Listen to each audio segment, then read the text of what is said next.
Hello, नमस्कार दोस्तों। मैं हूं अथर्व आनंद। आप सभी का ग्लोबल चेस बोर्ड चैनल में स्वागत है। इस वीडियो में हम ICC world cup winning Indian women's cricket team के कुछ इम्पोर्टेंट खिलाड़ियों और उससे संबंधित खबरों के बारे में जानेंगे।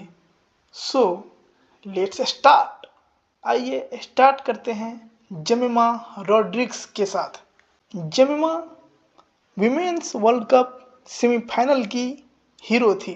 जेमिमा को 2 बार 0 पर आउट होने के बाद प्लेइंग 11 से बाहर कर दिया गया था, पर दोबारा जब उन्हें प्लेइंग 11 में चुना गया और साथ ही 3 नंबर पर बैटिंग के लिए भेजा गया, तब जेमिमा ने न्यूजीलैंड के खिलाफ 55 गेंदों पर 76 रन की नाबाद पारी खेली। फिर जेमिमा ने 127 नॉट आउट सेमीफाइनल में बनाई, जिसके कारण इंडिया ने 339 रन चेस किया और ऑस्ट्रेलिया को नॉक आउट कर वर्ल्ड कप से बाहर का रास्ता दिखा दिया। जेमिमा इस वक्त women's big bash league Australia में पार्टिसिपेट कर रही है। वह ब्रिस्बेन हीट टीम की पार्ट है। जब ब्रिस्बेन हीट का मेलबर्न रेनिगेट्स के खिलाफ मैच हो रहा था, तब एक रिपोर्टर जेमिमा को उनके वर्ल्ड कप कैंपेन के लिए कांग्रेचुलेट करती है। कहती है कि आपका प्रदर्शन बहुत ही शानदार था। उसके बाद जेमिमा ने मजाक से ये कहा कि वो श्योर नहीं थी कि ऑस्ट्रेलिया वाले उन्हें बॉर्डर क्रॉस करने की अनुमति देंगे। उस सेमीफाइनल के बाद उन्होंने कहा कि ये जीत केवल भारत में ही नहीं बल्कि पूरे वर्ल्ड में एक बड़ा बदलाव लाएगी। तो उन्होंने जो जो बातें कही हैं, आइए देखते हैं इस वीडियो में। Thank you so much. It means a lot. And honestly, I was not sure if the Australia would allow me to cross the borders to come here after the semi-finals. But honestly, everyone's been so warm and welcoming, and everyone's just so happy in general for the growth of women's cricket that's happened because of that win. Because we know it's going to change massively, not just in India, but all over the world. Jemimah, Smriti Mandhana और राधा यादव को हर एक को Maharashtra government की तरफ से 2.25 करोड़ का reward दिया गया। स्मृति मंदाना को ICC player of October month के लिए नॉमिनेट किया गया, क्योंकि स्मृति वर्ल्ड कप में इंडिया की टॉप स्कोरर थी और ओवरऑल सेकेंड टॉप स्कोरर थी। उसने 434 रन बनाए थे। हालांकि विमेंस वर्ल्ड कप कैंपेन की शुरुआत उसके लिए अच्छी नहीं थी और ओपनिंग पोजीशन पर वो अच्छा प्रदर्शन करने में नाकाम रही थी, जिसके कारण भारत का अभियान शुरुआती दौर में लड़खड़ाता हुआ नजर आया। पर उनकी ऑस्ट्रेलिया के खिलाफ 80 रनों की पारी ने मैच का रुख पलट दिया। फिर उन्होंने इंग्लैंड के खिलाफ भी 88 रनों की शानदार पारी खेली, लेकिन फिर भी इंडिया मैच हार गए। न्यूजीलैंड के खिलाफ फिर स्मृति ने 109 रनों की शानदार पारी खेली और प्रतिका रावल, जो कि 122 रन बनाई, उसके साथ 212 रनों की साझेदारी की और इंडिया मैच जीत गई।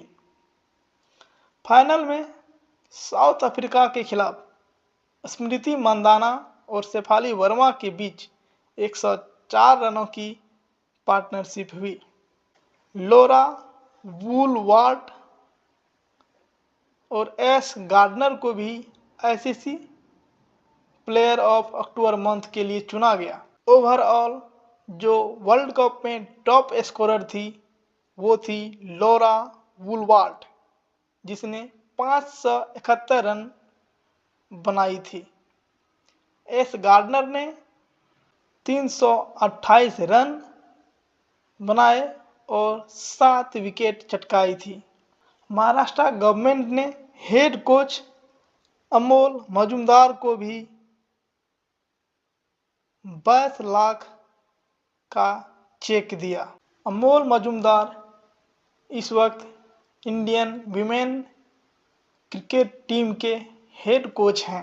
भारत की इस इनक्रेडिबल विक्ट्री में वो एक मेन फैक्टर हैं। उन्हें कभी इंडियन क्रिकेट टीम में डेब्यू का मौका नहीं मिला, पर वो एक बहुत अच्छे खिलाड़ी थे। वो एक मिडिल ऑर्डर के खिलाड़ी थे, पर उस वक्त इंडिया टीम में बहुत सारे मिडिल ऑर्डर के खिलाड़ी थे, जैसे कि सचिन तेंदुलकर, विनोद कांबली, वीवीएस लक्ष्मण, राहुल द्रविड़, वीरेंद्र सहवाग। इन खिलाड़ियों के होने के कारण बहुत अधिक कंपटीशन था। अमोल मजूमदार को इस मिडिल ऑर्डर के लिए डेब्यू करने का कभी मौका ही नहीं मिल पाया। वैसे इनकी बहुत सारी कहानियां हैं। आइए कुछ कहानियों को देखते हैं। हैरिस शील्ड में सचिन और कांबली के बीच 664 रनों की रिकॉर्ड साझेदारी के दौरान बल्लेबाजी करने के लिए पूरे दिन अमोल मजूमदार ने पैड पहनकर खेलने और अपने मौके का इंतजार करते रहे, पर उनका मौका नहीं आया। 1994 में उन्होंने रणजी ट्रॉफी के पहले ही मैच में 260 रन बनाए। उन्होंने प्रथम श्रेणी में 11,000 रन बनाए। उन्होंने 30 सेंचुरी लगाए थे। इसके बावजूद कभी भी भारतीय टीम में जगह नहीं बना पाए, क्योंकि उस समय में मैंने आपको बताया कि मिडिल ऑर्डर में काफ़ी कंपटीशन थी, पर उन्होंने जिंदगी में कभी हार नहीं मानी।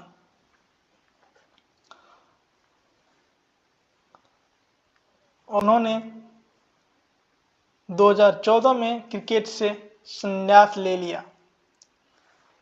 शायद ही उन्होंने कभी सोचा होगा कि उनके professional cricket career as a player और कोच का सबसे बेहतरीन क्षण तब आएगा जब भारतीय महिला क्रिकेट टीम को घरेलू धरती पर विश्व कप का गौरव दिलाएंगे।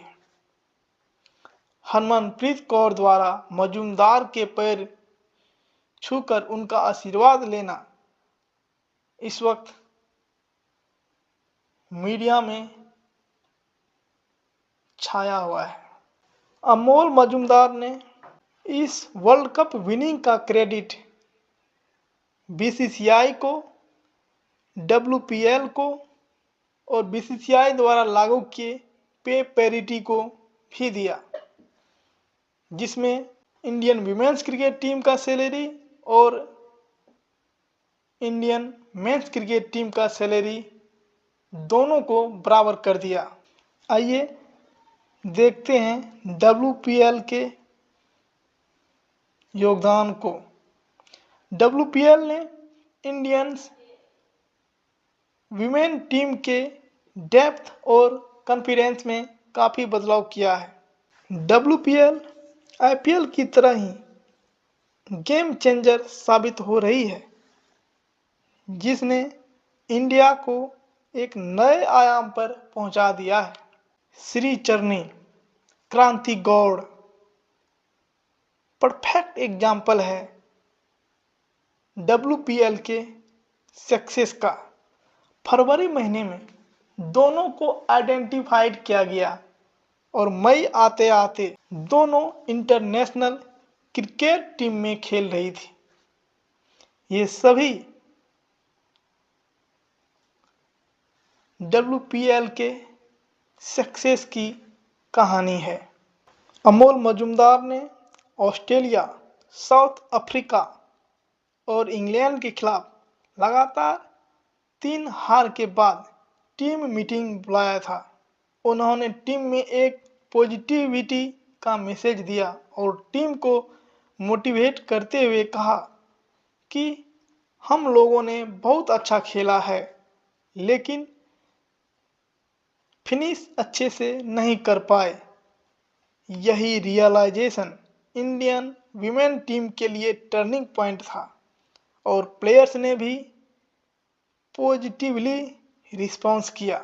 उसके बाद टीम ने बहुत अच्छा प्रदर्शन करते हुए सेमीफाइनल में ऑस्ट्रेलिया को हरा दिया और फिर 2 नवंबर 2025 को फाइनली टीम ने वर्ल्ड कप ट्रॉफी जीती।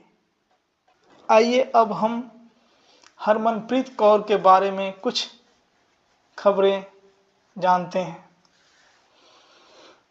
2 नवंबर 2025 विशेष रूप से भारतीय महिला क्रिकेट के इतिहास में एक ऐतिहासिक दिन के रूप में याद किया जाएगा, क्योंकि इस दिन हरमनप्रीत कौर एंड कंपनी ने नवी मुंबई के DY पाटिल स्टेडियम में ODI वर्ल्ड कप में इनक्रेडिबल विक्ट्री हासिल की थी। 2 नवंबर 2025 को इंडियन विमेन क्रिकेट को 1983 वाला मोमेंट मिला, जब विमेन टीम ने मजबूत दक्षिण अफ्रीकी टीम को फाइनल में 52 रनों से हरा दिया। इस जीत का इम्पोर्टेंस इससे समझ सकते हैं कि जियो हॉटस्टार पर 2025 विमेन्स वर्ल्ड कप फाइनल की व्यूअरशिप 2024 के men's T20 world cup final के व्यूअरशिप के बराबर हो गई। 185 मिलियन व्यूअरशिप थी उस दिन। दोनों ही दिन हमारी दोनों टीमें एक चैंपियन की तरह विजेता घोषित हुई। पंजाब गवर्नमेंट ने 3 स्टेट प्लेयर जो world cup winning Indian women's cricket team का पार्ट थी, उनको सम्मानित करेगी। हरमनप्रीत कौर, हरलीन देओल, अमनजोत कौर हर एक को 1.5 करोड़ कैश का अवार्ड देगी। हो सकता है कि पंजाब गवर्नमेंट हरलीन और अमनजोत को भी कोई गवर्नमेंट जॉब ऑफर करे। हरमनप्रीत कौर अभी DSP हैं और हरमनप्रीत को अभी इमीडिएट प्रमोशन नहीं मिलेगा, क्योंकि हरमन 2024 में ही DSP के पोस्ट पे अपॉइंट की गई थी। इसलिए अभी उनको कुछ साल सर्विस में रहने के बाद ही प्रमोट किया जाएगा। हरमन का पुलिस कैरियर को 2018 में झटका मिला। उसको DSP से डिमोट कर कांस्टेबल बना दिया गया। तो ऐसा क्यों किया गया? क्योंकि हरमन के ग्रेजुएशन डिग्री पर सवाल उठाया गया कि वो चौधरी चरण सिंह यूनिवर्सिटी मेरठ से ग्रेजुएशन डिग्री ली थी, जो कि यूजीसी मान्यता प्राप्त नहीं थी।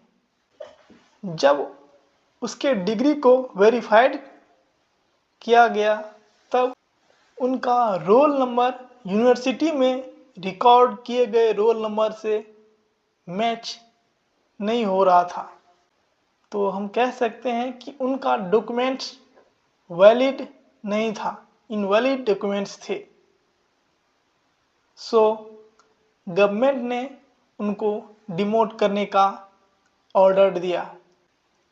लेटेस्ट रिपोर्ट 2024 ये इंडिकेट करती है कि उन्होंने रिक्वायर्ड क्वालिफिकेशन किसी दूसरे यूनिवर्सिटी से ली और उनको फिर से डीएसपी के रैंक में प्रमोट कर दिया गया।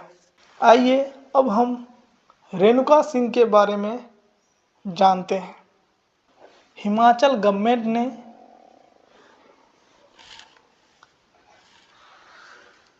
$1 करोड़ का रिवार्ड रेणुका सिंह को देने का अनाउंसमेंट किया है।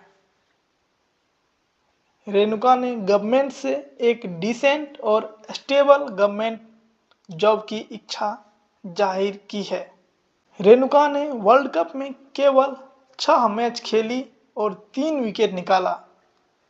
उनका वर्ल्ड कप में बेस्ट प्रदर्शन था 25 रन देकर 2 विकेट निकालना। वर्ल्ड कप में उनका बॉलिंग इकोनॉमी बहुत अच्छा था, 4.02 रन पर ओवर। आइए अब हम शेफाली वर्मा के बारे में कुछ जानते हैं। शेफाली वर्मा को ऑस्ट्रेलिया के खिलाफ सेमीफाइनल से जस्ट पहले इंडियन टीम स्क्वाड में शामिल किया गया, क्योंकि वर्ल्ड कप टीम की वो पार्ट नहीं थी। शेफाली वर्मा ने कहा कि जब मैं सेमीफाइनल से जस्ट पहले इंडियन टीम ज्वाइन की थी तब उन्होंने डिसाइड किया था कि उनको वर्ल्ड कप विक्ट्री में अपना कंट्रीब्यूशन देना है। वो आगे कहती हैं कि फाइनल एक बड़ा स्टेज होता है, तो मैं थोड़ी नर्वस थी, लेकिन अपने आप को काम रखी और अपनी स्ट्रेटजी पर फोकस किया और उनको अच्छे से एग्जीक्यूट किया। आइए अब हम स्नेह राणा के बारे में जानते हैं। स्नेह राणा को एक पॉडकास्ट में बुलाया गया था और पॉडकास्ट में उनसे पूछा गया कि आप 2025 आईपीएल ऑक्शन में अनसोल्ड थी, फिर आरसीबी से आपको कॉल आया, इसके बारे में बताइए। तो उन्होंने जवाब दिया, वो रेलवे के लिए डोमेस्टिक मैच खेल रही थी और जब आईपीएल ऑक्शन चल रहा था तो वो अनसोल्ड रह गई थी, पर अचानक से एक दिन स्मृति मंदाना ने उनको कॉल किया और कहा कि क्या तुम आरसीबी ज्वाइन कर सकते हो। तो स्नेह राणा ने कहा कि हाँ, क्यों नहीं, मैं आ रही हूँ। तब उन्होंने आरसीबी ज्वाइन किया था। स्नेह राणा से बीसीसीआई द्वारा पे पैरिटी लागू किए जाने पर भी सवाल किया गया, तो स्नेह राणा ने कहा कि वो एक बहुत अच्छा स्टेप था। स्नेह राणा से विमेंस के पीरियड पर भी क्वेश्चन पूछे गए। पीरियड साइकिल के बारे में भी क्वेश्चन पूछा गया। उनसे पूछा गया कि क्या पीरियड साइकिल सफ़र करता है, तो उन्होंने कहा हाँ, पीरियड साइकिल सफ़र करता है, कभी लेट हो जाता है, कभी कभी तो 2 महीने तक पीरियड्स नहीं आते खिलाड़ियों को। तो इसको डील करने के लिए टीम में फिजियो और साइकोलॉजिस्ट भी होते हैं, तो वो लोग इनसे बात करते हैं तो कोई न कोई सॉल्यूशन निकल आता है। उनसे क्वेश्चन पूछा गया कि क्या कभी पीरियड के दौरान आप रोती हैं? तो स्नेह राणा ने कहा, हाँ, मुझे पेन होता है और मैं कभी कभी रो देती हूँ, कभी कभी तो इरिटेट भी हो जाती हूँ। स्नेह राणा ने जैसे ही इंडिया मैच जीती तो उन्होंने कहा कि हम सारे लोग अपने कोच को कबीर खान बोल रहे थे। तो कबीर खान क्यों बोल रहे थे? क्योंकि आपने एक मूवी देखी होगी, चक दे इंडिया। उनमें कोच का नाम कबीर खान रहता है, शाहरुख खान कबीर खान होते हैं, और उन्होंने काफ़ी मेहनत करने के बाद टीम को जीत दिलाया था। तो इसलिए ये लोग अमोल मजूमदार को कबीर खान कह रही थी। अगर वैसे देखा जाए तो कबीर खान एक फिक्शनल कैरेक्टर है। अगर रियल लाइफ में देखा जाए तो कबीर खान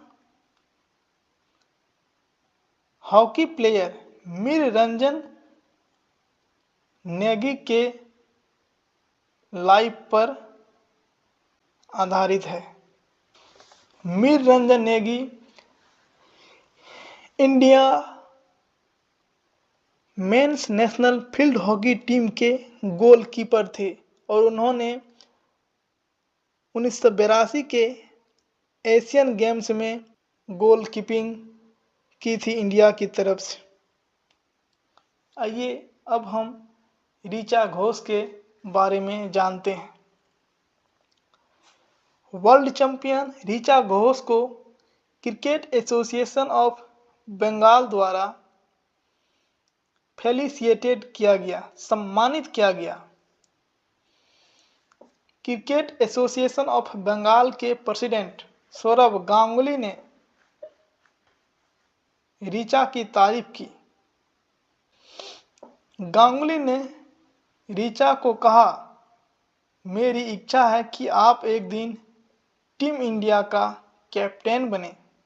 ऋचा को बंग भूषण अवार्ड दिया गया और ऋचा को डीएसपी के रूप में अपॉइंटेड किए जाने का भी अनाउंस किया गया है। बंगाल गवर्नमेंट ने ऋचा को गोल्ड चेन से भी सम्मानित किया है। ऋचा ने फाइनल में 24 गेंदों पर 34 रन बनाई थी। इसलिए क्रिकेट एसोसिएशन ऑफ बंगाल ने ऋचा को फाइनल में बनाए हर एक रन के लिए 1 लाख रुपया का रिवार्ड दिया। कहने का मतलब है 34 रन तो 34 लाख रुपये देने का घोषणा किया गया। तो आज फिलहाल इतना ही। आप सभी का बहुत बहुत धन्यवाद। प्लीज़ इस चैनल को लाइक करें, सब्सक्राइब करें और शेयर करें।